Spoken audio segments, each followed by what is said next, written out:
Don't buy an entry-level luxury car.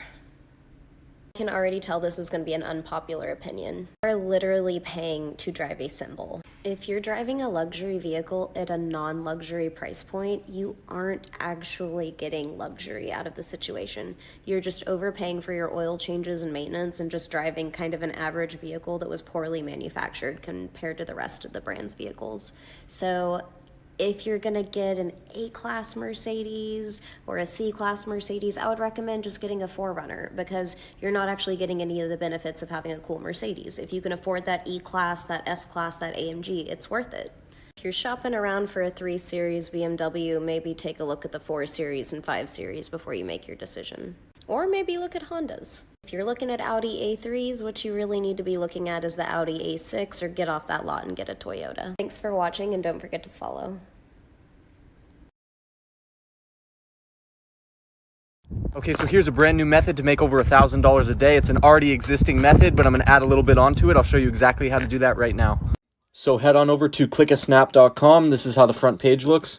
So with ClickASnap, how it works is you get money for original photos and they pay you for each view. So right here, you see it's 25 cents per photo view, $15 minimum payout. So that's what you'd need to reach. So for example, under nature, this guy made over $10,000 from just taking this photo. But if there's one thing I know about the people on this page is that you're all ballers and you don't want to wait around for a bunch of people to appreciate your art to make money. I'll show you exactly how to work your way around that. So let me formally introduce my friend the Refreshinator, which will auto-refresh your page a ton of times so you can accumulate the money much quicker. And for a free option, browser auto-refresh. Hey Curtis. What's up? Hey, what are 3 financial advices that all Americans should know that school didn't teach us? Ooh, I like this. Let's get started. First, always get a 30-year mortgage. That will create cash flow. With cash flow, you can then go compound, and through compounding, you can make millions of dollars. Second, 401ks, Roth IRAs, terrible retirement plans. They can be good investments, just bad retirement plans, like trying to take a Tesla car off-road. Just doesn't work that way. And third, MPI secure compound interest accounts, totally kick butt. So if I wanted to get more information, where would I go? Start with liking, commenting, and following my page, and you'll get all the information that schools never taught you. I'm Curtis Ray. Always be compounding. Curtis. Yep. Give me 3 financial advices. Go. Well, 401k and IRAs are terrible retirement plans. Getting a 15-year mortgage will lose you millions of dollars of opportunity cost. And permanent life insurance is the most valuable asset you could possibly own in your life. Did you know that households that use a financial advisor have around 15% more to spend during retirement? If you use a fiduciary advisor, The advisor is acting in your best interest versus someone that may be looking to collect, let's say, the most fees. if you ever considered looking up a financial advisor, you could use something like Smart Asset as a 20-question quiz that will match you with advisors in your area. So if you're looking for personalized advice for your specific situation, you could use an advisor and use that quiz to find someone that would be able to help you. Check out the link in my bio if you want to take the quiz. Look, you want to know the dumbest way you can put yourself in the worst financial position? That's buying a house. And buying a house unless you make the house cash flow by buying a duplex, triplex, or fourplex, whatever, so it can cash flow. You can rent out the other ends.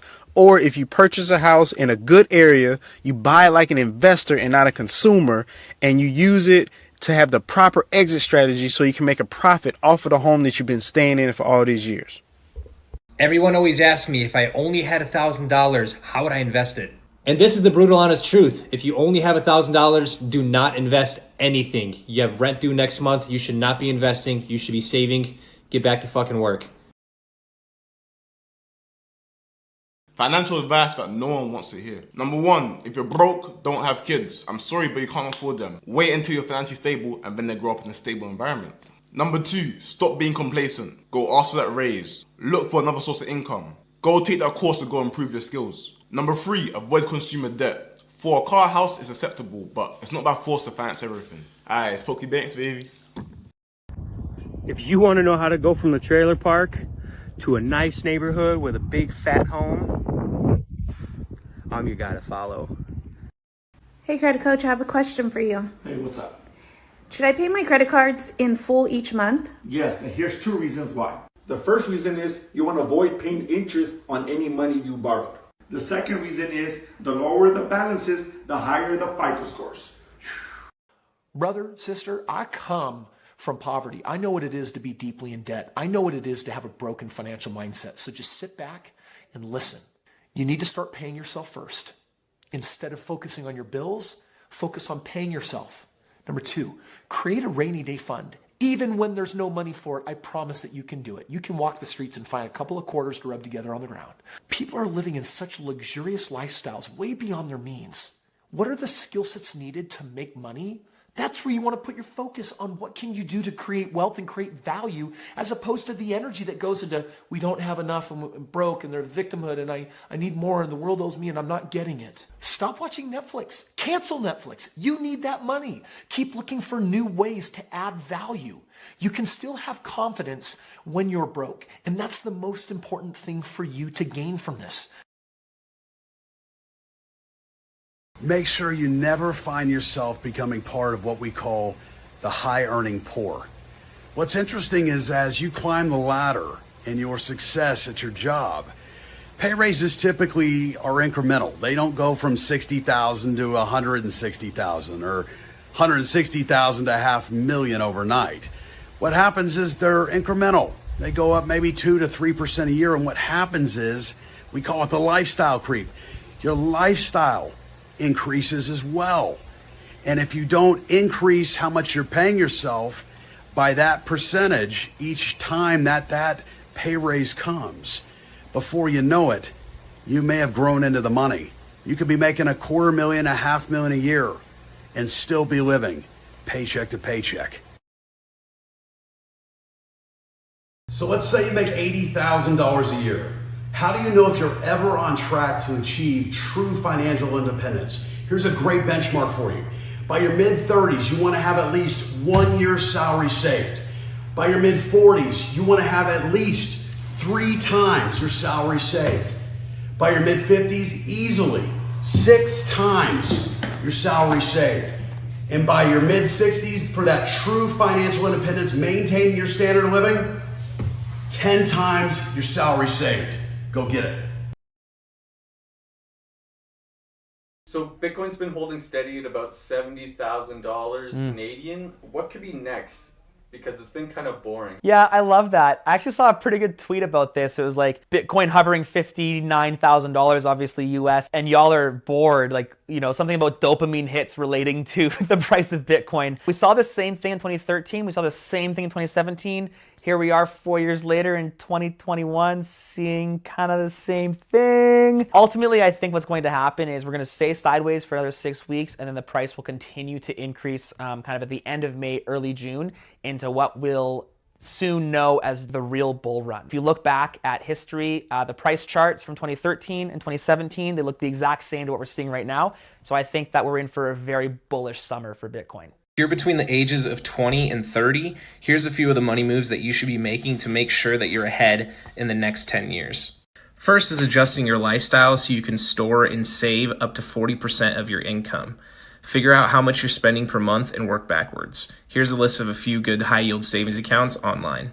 Next is to make sure that you form and you're able to adhere to a strict budget. This is a really great tool to use. It's called Cube Money. I highly, highly recommend it. It'll help you keep your money in order. And before you think about investing into the market, think about investing into yourself. Here's some really great self-help books.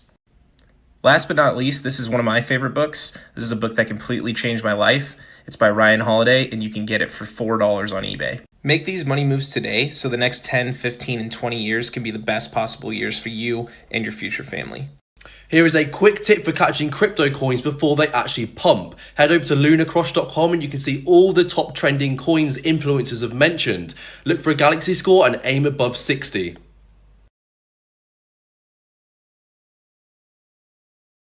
The single greatest financial decision that you can make for your child right now is on the board behind me, and I'm going to show you. Contribute $100 a month into a compound interest account. That is not a savings account. It's not stocks. It's not a CD. It is definitely not a 529 college savings plan. It's an MPI account. You put $100 a month from age 1 to 22. That's $20,000. It ends up being worth nearly $66,000. Now let's pretend that they go to college from 18 to 22. The average student loan debt, $30,000. But in the MPI account, we've got around $66,000. So what do you do when you have $30,000 of debt and $66,000 of cash in your MPI account? Because MPI protects your money, compounds your money, and then adequately distributes your money, the answer is not what you think. This is not a trick question. There's only one answer that makes the most financial sense. Come back for video 2 and I'll give you the answer.